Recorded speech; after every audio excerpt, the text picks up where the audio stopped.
তোরা আমায় নূতন করে দে নূতন আভরণে, দে তোরা আমায় নূতন করে দে নূতন আভরণে।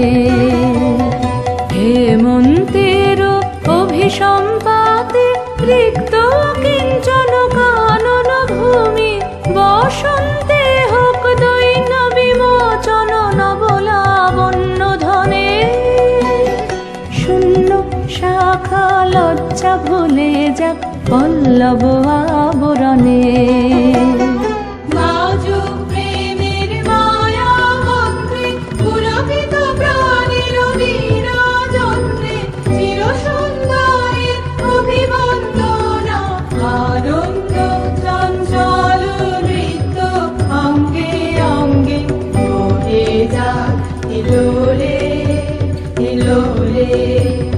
যৌবন কাম সম্মান বাঞ্ছিত সম্মিলনে, দে তোরা আমায় নূতন করে দে নূতন আভরণে।